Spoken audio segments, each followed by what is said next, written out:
All right, Nate. Yo. Man, it's been a long time coming, brother. For those who haven't seen it yet, come on now. Come on now. Come on, man. It's a short read, man. Come on now. Get it done.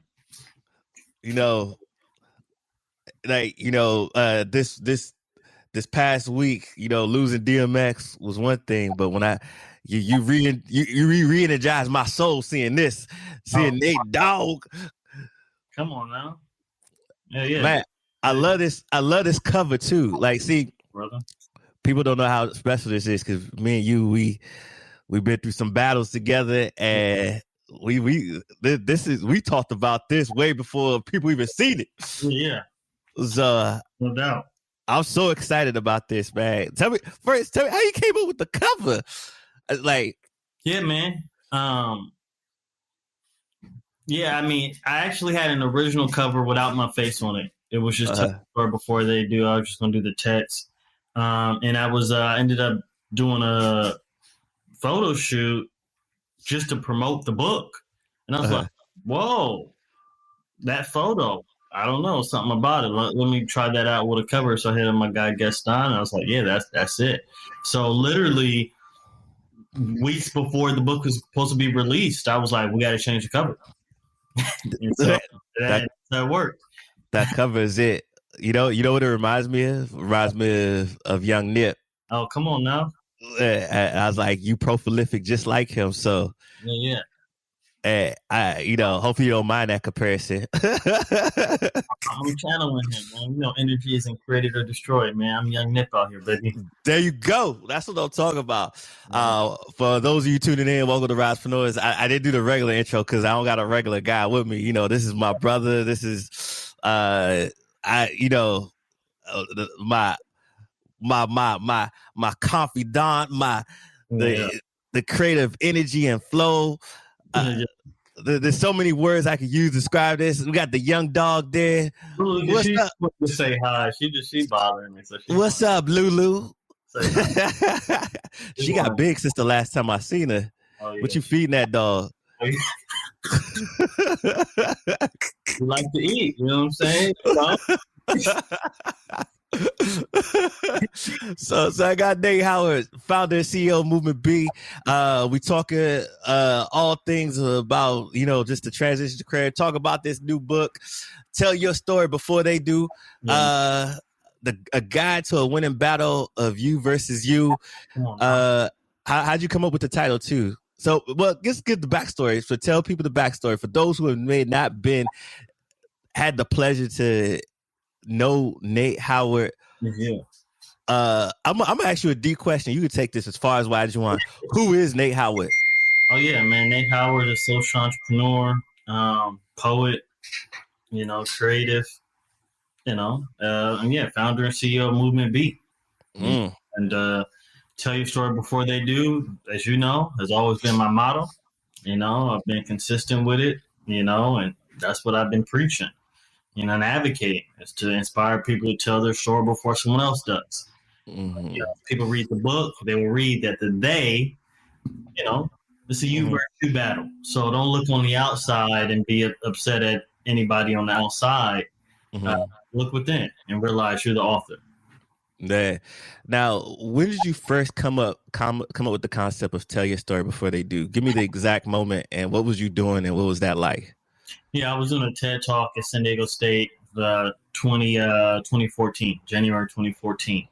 And it just came out, right? I think it was, I was talking about, my backstory is, I had an incident at USC where 79 LAPD officers. And I was talking about in this TED Talk of know your history. Know your history farther, than what they have taught you. Tell your story before they do. And that's where it just came out. I was like, that's it, and since then, I was like, I got to hold on to this. This is it. This is the key. Yeah, absolutely. And I've seen you do that in so many different spaces now. Because I know you're an entrepreneur, you're a founder, you're a CEO. Now you're an author. you've created a software platform, Yeah. done poetry, Yeah. like career wise, what would you consider? Like, how would you define yourself? Like, I don't know how to define you anymore.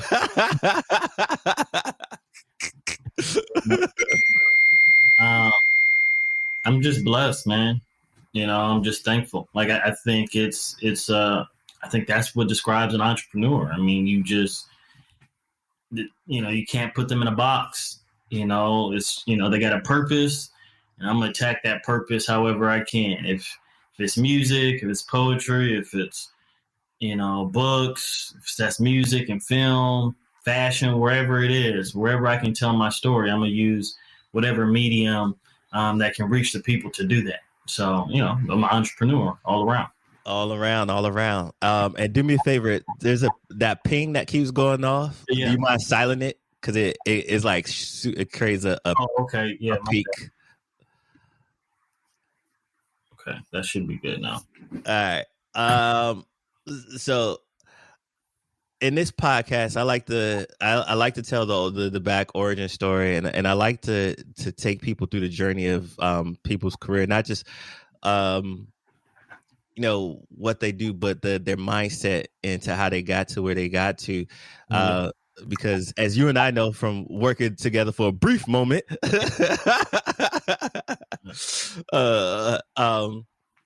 that I think mindset is everything when it comes to young people, our people, blacks and Africans out in the diaspora, just changing that mindset to a mindset of abundance, and then also owning your story and becoming fully you, and looking inward to do that is a big part of what's pretty much holding us back. I mean, there's some other tangibles to it, but I see that as one of the biggest things. And I don't know if you would agree with that or not. What do you think is what holds most people back?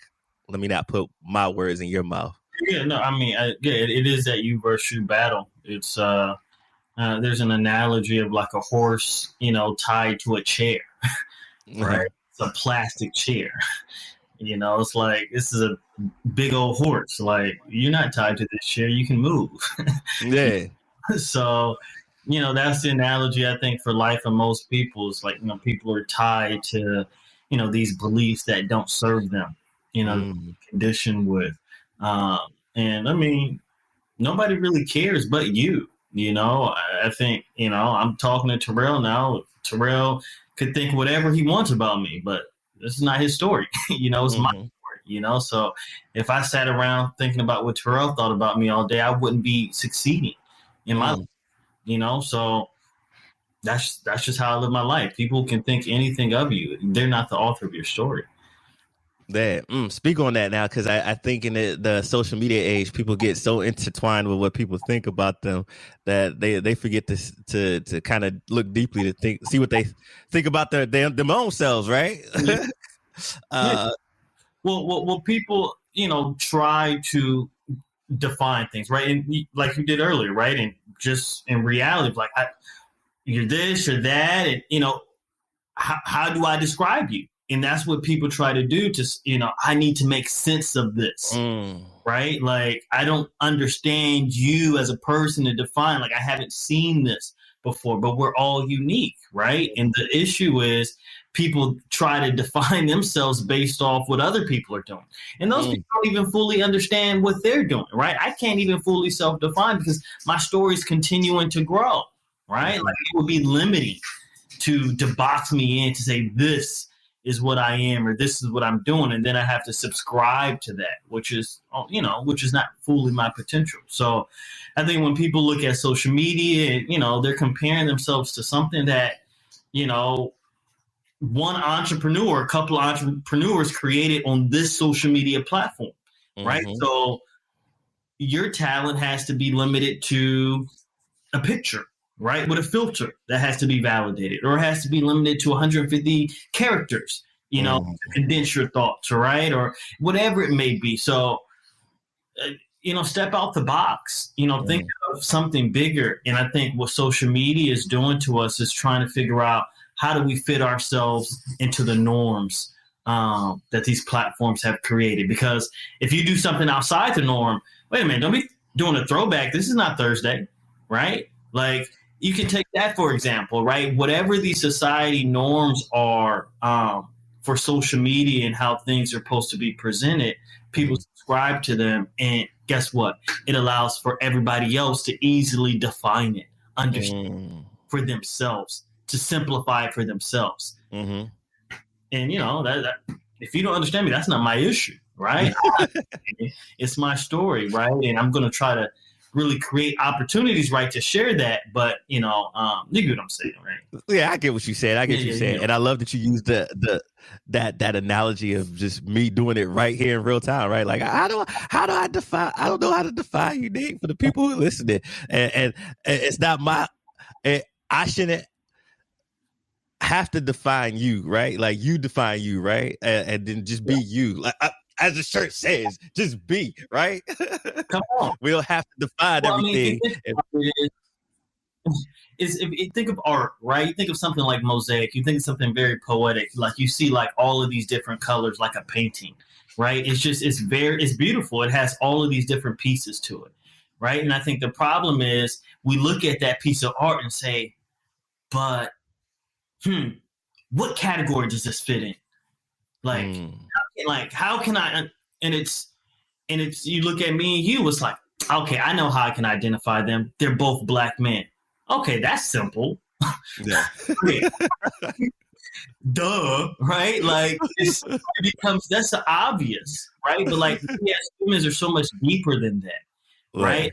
To say that because we're black, we're the same, it's idiotic, right? It's like blackness and black men are just a monolith, and Terrell and Nate are like the same people, right? No, there's something so much deeper and unique about each of us. But when you look at society and you look at politics, you think of, even the politics of racial identity and the pandering of things that's really starting to go on more and more. And that's what I'm wanting to challenge. That's, I can go deeper into that, but it really simplifies things to make it easier for media consumption, for us to just say, okay, I get that. That's a black man. This is the stereotype. I understand the stereotypes of black men. I'm going to leave it at that. Right. Yeah. Absolutely. So let's take it back for a second, because the journey to where you're at today has been a definitely a journey, to say the least. I always like to ask this question because I like to give people context that, sometimes you just got to start, right? Like, it doesn't matter where you start, just as long as you start. And everybody's starting position is different, but the end goal should be whatever that vision you have for yourself to somehow get there, right? And take what you learned along the way to get there. So this first question was, what was your first job? If you were saying out of college, that's where I met you. This is a bad question for me. Yeah, my first job lasted 2 months. A whole 2 months. And what lesson did you learn in that first job? Man, that I'm really an entrepreneur.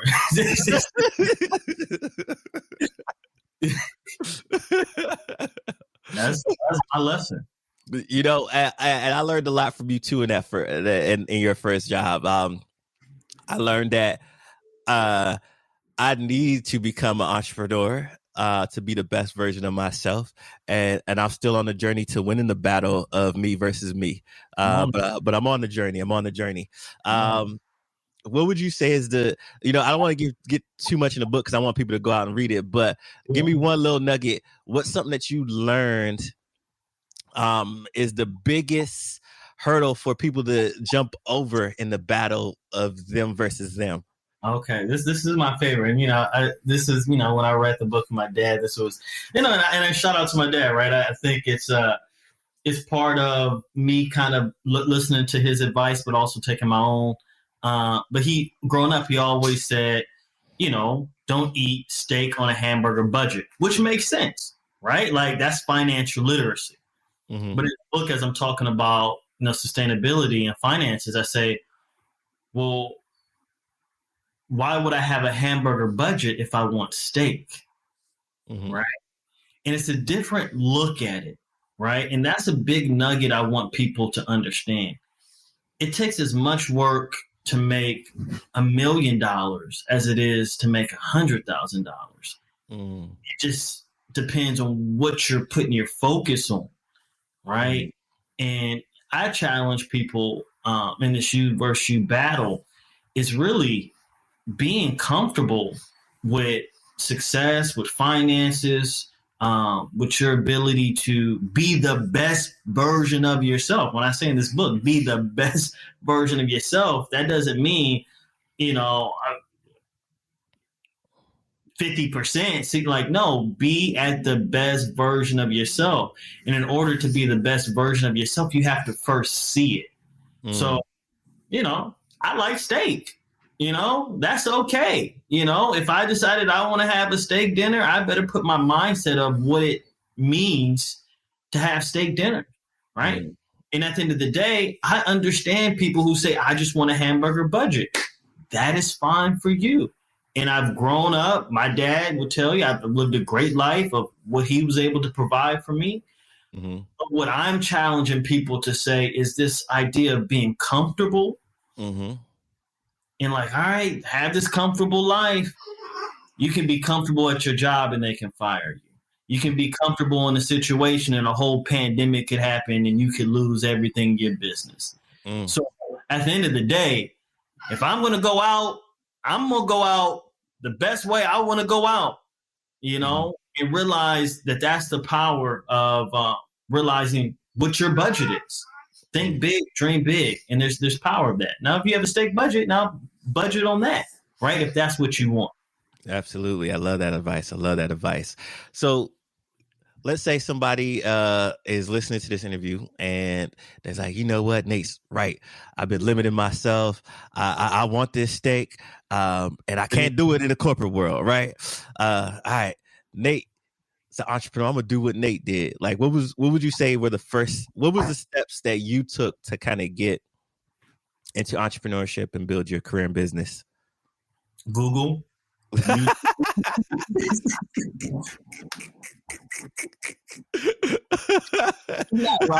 It's out here, man. I mean, I think you've shared a lot of resources for me. I was just looking at what you shared of starting a YouTube channel. Like, I see all these YouTubers here. I mean, like, this is not rocket science. It's like, just decide on something that you're passionate about.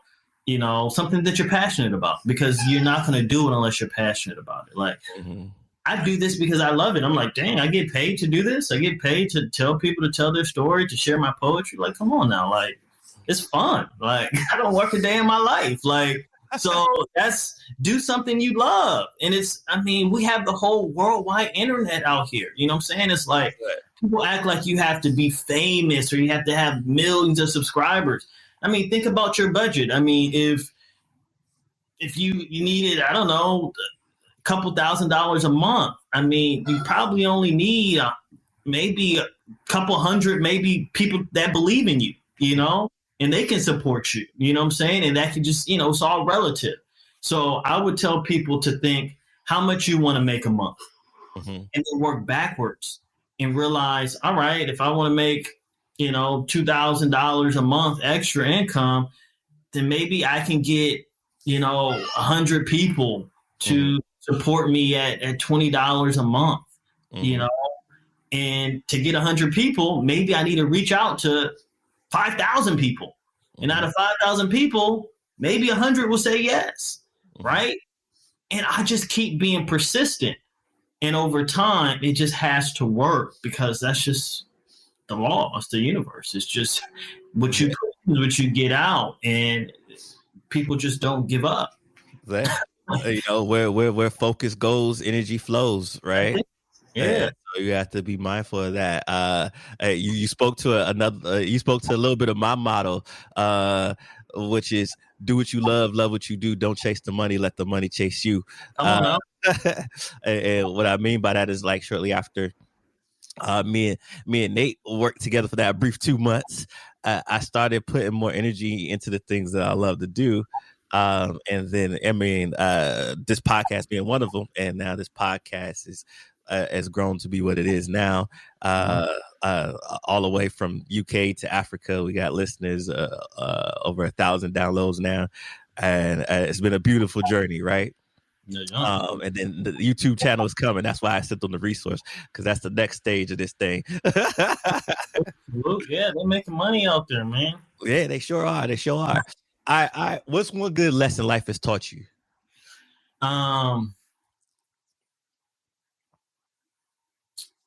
Yeah, I guess a good lesson life has taught me.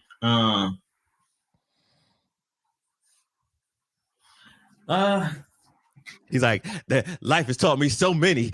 Which one am I going to use today? I think this is a good one. I think this is a good one for entrepreneurs, right? Because I think people don't understand, like, everything is about sales. Mm-hmm. And everything is negotiable.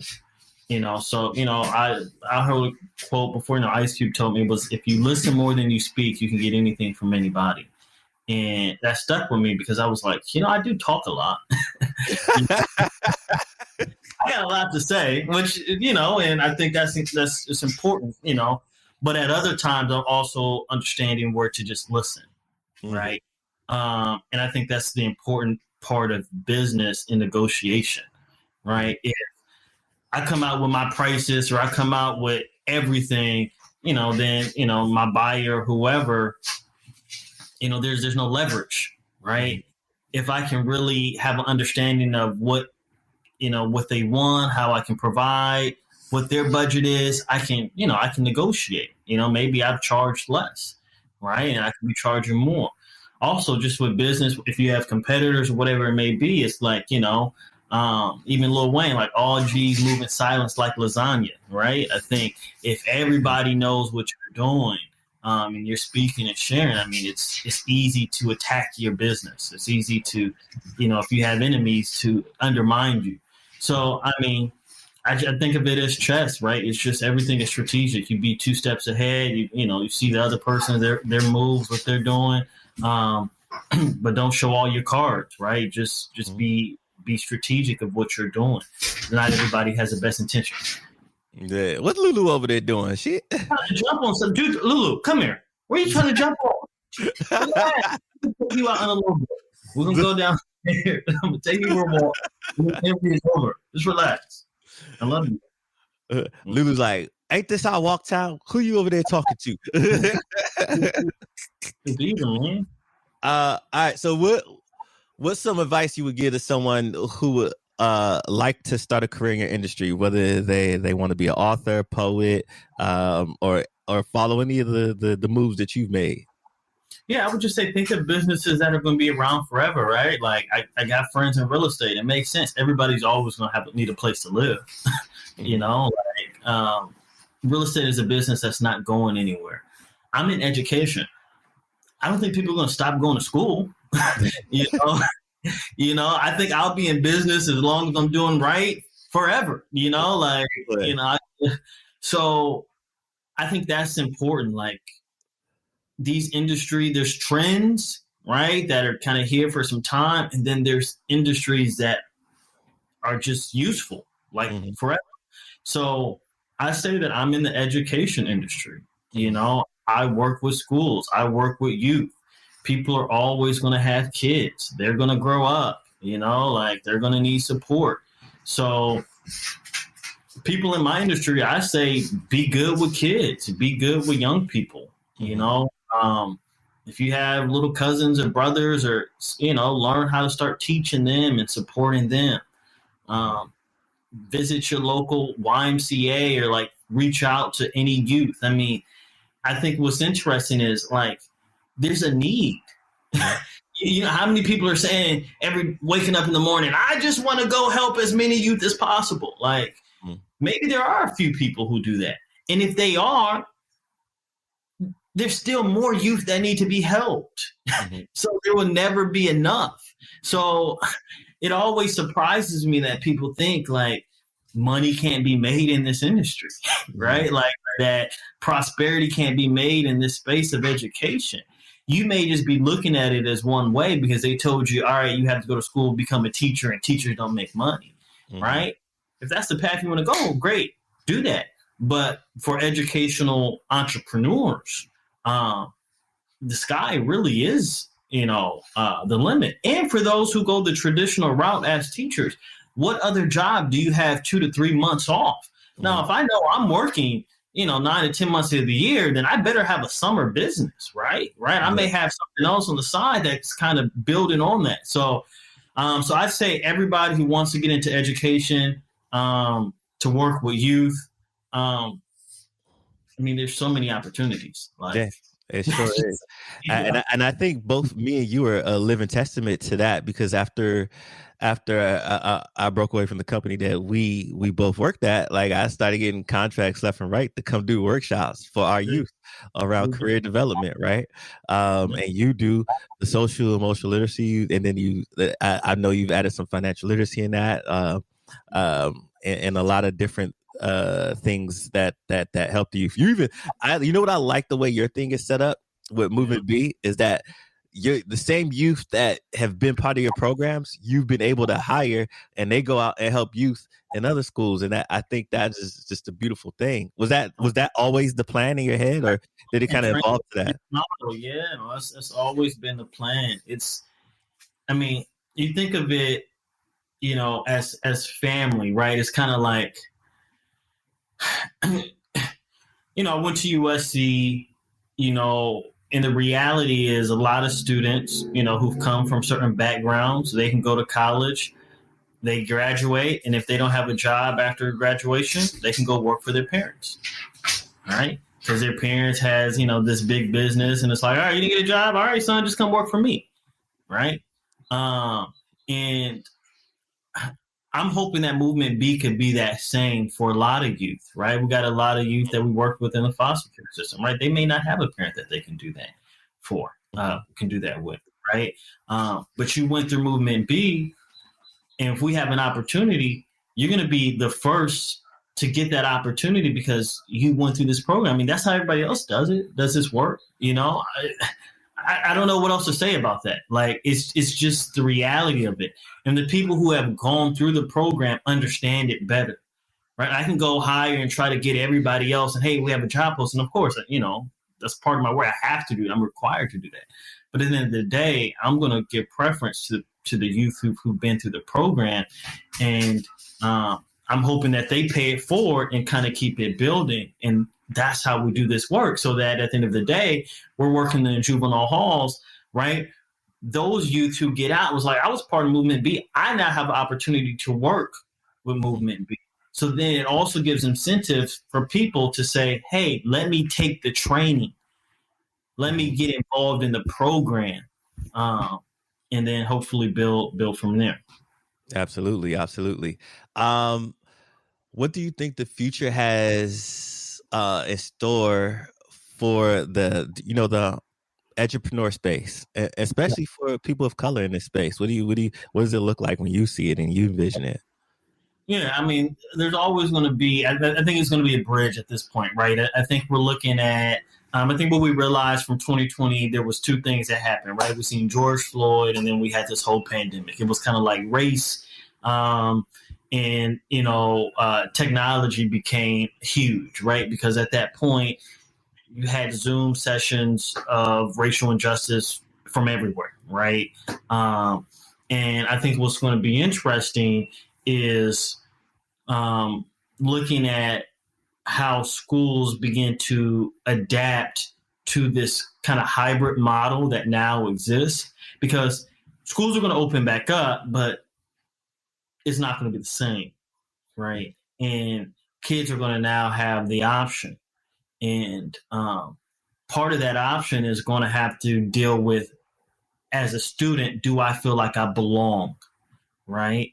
So, how funny is it that students probably last year felt more of a belonging at their school at home than they did on the actual campus, right? And on the same sense, right, we're going to have other issues of students who had, tough home lives, and were at home during this pandemic when they needed to be at school to escape from their home life, right? So there's a mix of things that are probably going to happen in the education system. And I think people in this space are going to have to realize how to play both ends. How do you educate in person and how do you educate online? And in regards to, Black people, people of color, who's educating those youth to do that?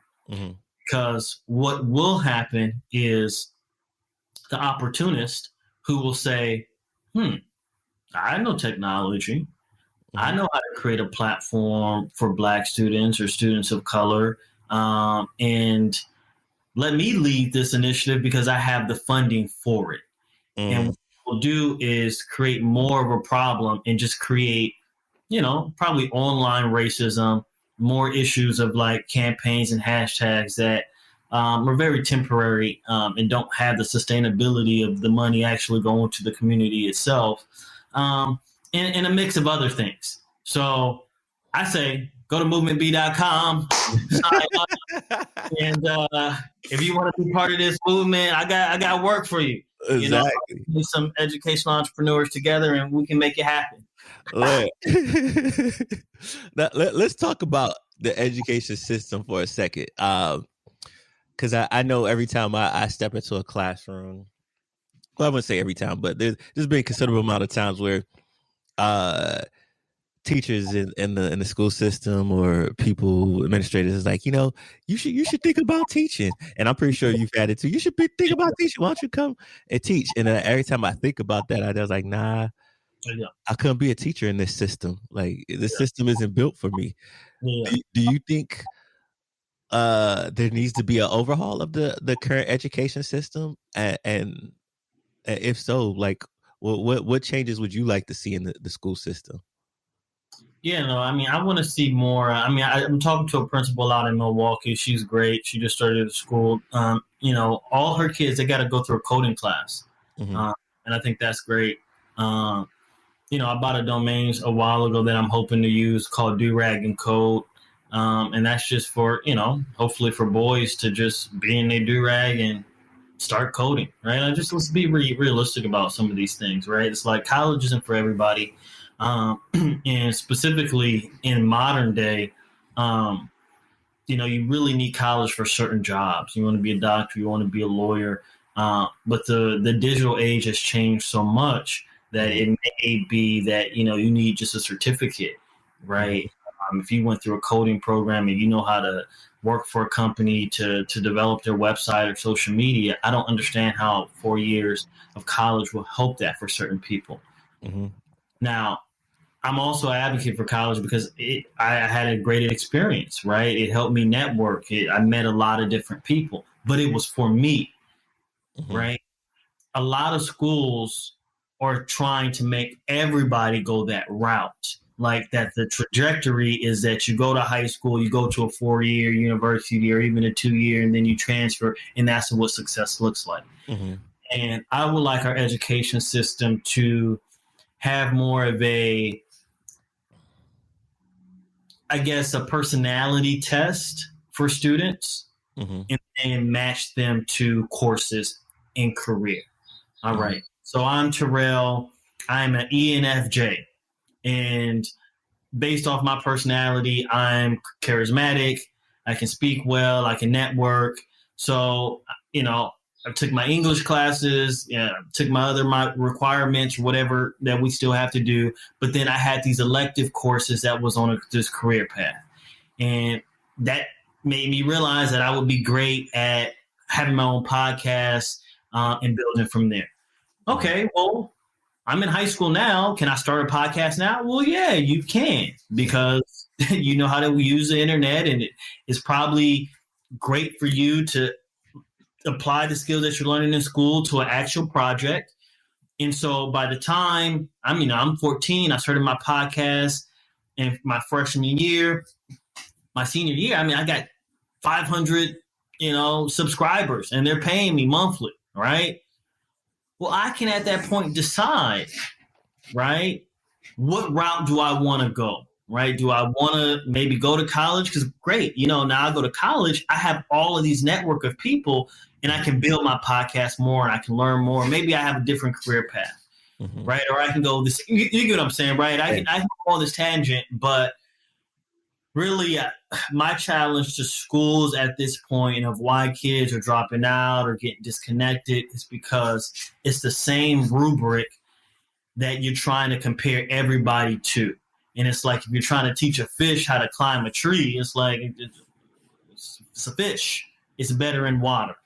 Now, you know what I'm saying? There's a different animal who can climb a tree better, right? If you're trying to take all of these students and make them all the same, that's just idiotic, right? And we're not giving them the room to create a better world. And we're making everybody factory workers in the same type of system, and then wondering why everybody thinks the same. Why you go to a meeting and everybody's like, yeah, I agree. Yeah, I agree. Oh, you guys all agree with this? Nobody? Yes, sir. No. It's just okay to be a rebel, be radical a little bit. You can think for yourself. Just think for yourself a little bit. You was actually pretty close. I'm not an ENFJ. I'm an ENFP. I don't know if you just took that randomly or if you kind of guessed. Was that a random or did you? Random guess, but, close. He was pretty close. Wait, what are you? Are you an ENFJ or? I'm one of those. I have to take it again, but that's why that game. But yeah, I mean, if you knew that, right? Yeah. Obviously, you know that, and now you have an understanding of your characters, right? Your characteristics, and it tells you the careers for those type of people, right? Like, and so, okay, teacher, counselor, school, help me with these careers based off my personality. Based on my personality, and then the skill set that I have. I like using a little bit of the personality and the skill set. So, because there might be some things that fit in my personality that don't fit in my skill set, or things that I may not want to do that doesn't mirror both of them. But if I could get something that mirrors my personality, the things that I love, and the skill sets that I have, that's like a perfect marriage, right? I agree with you on a lot of things. I think our government and so forth, the No Child Left Behind, which put us towards this model of college for everybody, right? Really left some kids behind, because what it did is we started dialing back from the apprenticeships and all those other things that was in schools to give you different career pathway trajectories.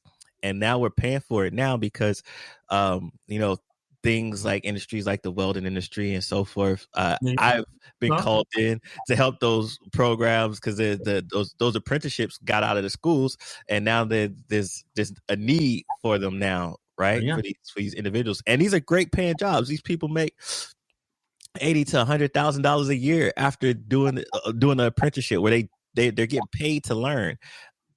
Pension plans, travel the world on the company's budget. And I'm like, wow, a lot of people would probably want to go this route if they knew it was available to them. Same thing as you talked about with the tech. So I love that you're bringing that into focus for us. When you look at the future of what you've been able to do some of the things that you're talking about that could be done in the school system, what's the best way for schools to start partnering with programs like Movement B to get them in their school system, so we can start to at least start trending in that way, right? Because I think a lot of the people think like, it's so hard to do, or like, I don't know how to connect with the Movement B. How do I do it and get a Movement B program into my school system? Yeah, no, I mean, I think that's been an interesting approach, and I think part of it is we may have to go through policy, right? I think that's the strategic route, right? I think it's it's almost saying like, hey, this is a curriculum on racism. Would you like to have it? And then a school is saying, well, no, I think we're fine. We're not racist at all. Right? It's like, no, you need this curriculum. Like, the teachers who are trying to say, hey, Terrell, you need to become a teacher, is because they need training, right? They don't know how to deal with young black men, right? I'm 100%. It was mostly, you know, and look, I'm making assumptions, but it's typically those people who are saying that you need to become a teacher is because they don't have the skill sets that you have to reach the students, right? Yeah. That's the reality, right? I have a young black man in my class. I'm not Terrell. I don't know how to educate him. I'm a white woman trying to connect with these young black men. And young black men need to see other black men. It's just the truth of it, right? Mm-hmm. Representation matters. Importance of fatherhood, positive role models. So what I'm saying is there aren't enough black male educators, mm-hmm. right? And at the end of the day, I do a lot of staff development, professional development, and I'm going to go into those schools and I'm going to look at those teachers and say, hey, this is what needs to be done. Mm-hmm. It's just reality. I mean, there's no, you're working with young black men. We just had another case. There's too many hashtags to name at this point, right? And you're going to go in with curriculum trying to teach these kids what you think or assume that they should be learning about this. No, that's not how it's going to work. This is not optional. Mm-hmm. Okay. So what we're moving to now at this point mm-hmm. is looking at the state of California, through the state of California, how does social emotional learning, specifically transformative social emotional learning, dealing with students of color, dealing with these issues of equity, how is this implemented into these schools across the state? Based off that model, how do we scale that so that this is implemented in schools nationwide? Now, of course, there's going to have to be ways of how to partner. Mm-hmm. But the how is always worked out, Terrell. It doesn't mm-hmm. like that's paperwork. That's that mm-hmm. It doesn't matter the how, right? The goal is this is what's happening. This is what we're doing. And it's going to look different at all these different schools. It may fit in an after school program here. It may fit in an English class here. It may fit somewhere else, wherever. Mm-hmm. But this is what's going to happen. Yeah, I totally agree. And I support that movement wholeheartedly. And we've done a lot of great work together in the classroom. And, I hope that we continue to do this movement. And I'm hoping that we get this Opportunity Youth Summit back up and running. Can we get another Movement B in the Opportunity Youth Summit? Can I speak that into existence? Only if you got a poem, Terrell, because you still spoken word poem from like 3-4 years ago, man. It's actually much love too. I've been waiting for it, Terrell. I don't think it make the podcast a little better, man. You just have just an intro, man. All right. You know what? I'm gonna actually deliver that poem to you this year. No, you said that 3 years ago, man. I'm not hearing it, man. I need to get Black Expression or one of these open mics in San Diego. Just saying, hey, to keep it real with you, I was thinking about that too before we got on this episode. I was like, dang. Would have been dope if I had the poem ready for him and I just busted out with the poem right on this episode. Just saying, man. To all the listeners, man, hold him accountable, man. Just he got to spoke. Look, all my listeners hold me accountable. See, he challenged me like years ago to write a poem, and I said I would. So I still owe him a poem to this day. And hold me accountable. He's come out with his book before I came out with my poem. Don't let me come out with the second book before the poem, man. All right. Well, Nate, me and you, we could talk forever, but let's end it on this note. What projects are you currently working on, and where can people find you? Yeah, man. NateHowardSpeaks.com. That's where my speeches and everything, but movementb.com is really where I'm trying to build. Reach out to me at nate@movementb.org. If you're interested, if you work in a school, in any capacity, teacher, counselor, you just a champion for a school. That's what I'm trying to connect with. Really what we're trying to do is we're gamifying the platform. So, movementb.com, we'll have avatars. You'll be able to play word games. Mm-hmm. And we're trying to really look at this education platform as an opportunity for students to have fun. You know what I'm saying? I think, bro, it's just like when you're having fun, you enjoy your work more. It's just like school shouldn't have to be, And I think that's the biggest disconnect for our young people of color. We like to be entertained and educated, right? And we're great at both of those things. Yeah, just think about we can memorize songs. It's just like, why is it hard to memorize stuff for school? Because it's like, just put in a song. It's easy to memorize. Just like make it fun. So that's our goal. And Terrell, I'm hoping that we can still work together, man. Because you're a charismatic, fun person. I just want people to see Movement B as like, dang, man, if I can recreate school for a day, I went through Movement B, and I laughed, I cried, I fell down on the playground, but I got up and I was still determined. But at the end of the day, I understood my personality, found my purpose, and achieved my greatest career goal. Right? Mm-hmm. That's what I want people to see us as, and that's what we're building. So let's move. Absolutely, and I think I'm almost for certain. I'm gonna put this into existence too, that we're gonna have an opportunity to work together again. I was just in a high school the other day, and this high school that called me to do some diversity and inclusion training that the students wanted, right? They had a training session before that on stocks. They was learning stocks. Okay. In high school. I was like, what high school is this? Did you learn stocks in high school? I didn't learn stocks. That was interesting. I took one class in high school, and it was my economics teacher, actually.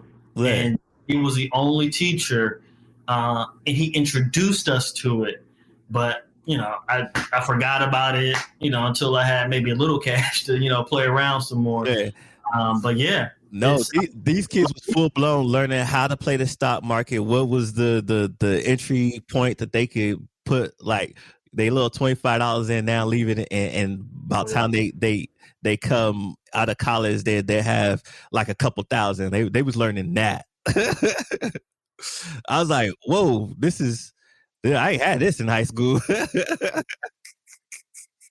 Ain't coming to play. Yeah, so I do think that we will work together again, and I can't wait for that day to come. Also, is this new Movement B that I'm seeing? Invest in yourself. Like, do I need to get an upgrade? Oh no, man! This is this is what I found on Facebook. Those ads that pop up. They actually work. I was like, man, I like that hoodie. So, and so one time I was like, you see those Facebook, Instagram ads, scroll. Wait a minute. I kind of like that. Yeah, so I don't know who this is, man. I just seen it on Facebook and I bought it. All right, awesome. Gear and stuff, so I got you. I got you. So, ladies and gentlemen, Nate Howard. Nate, any last words? You want to leave the people with anything? Man, I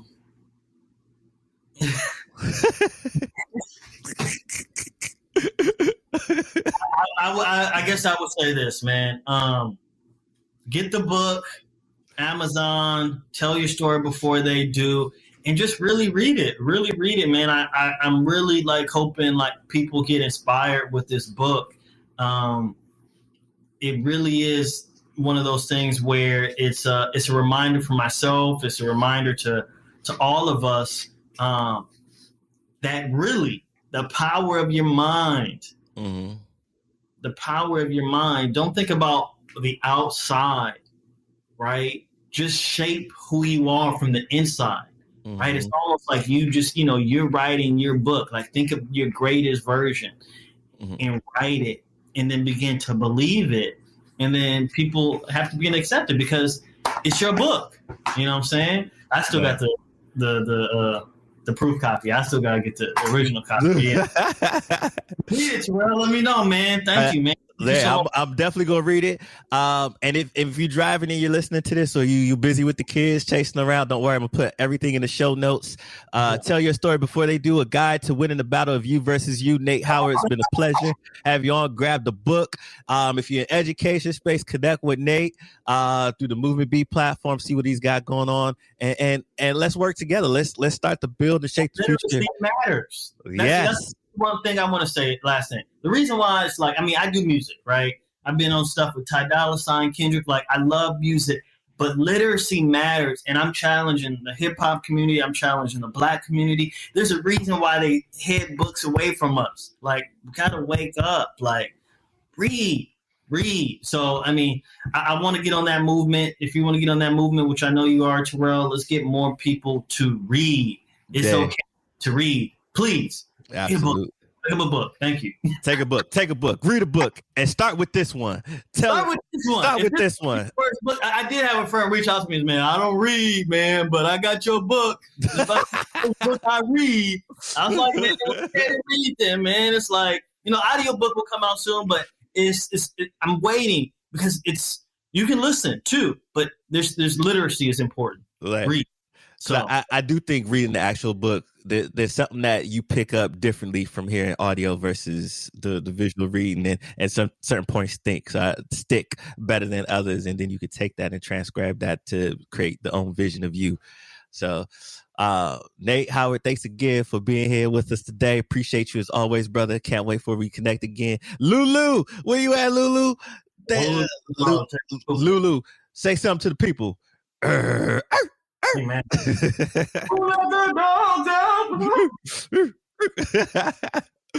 Nate Howard, ladies and gentlemen.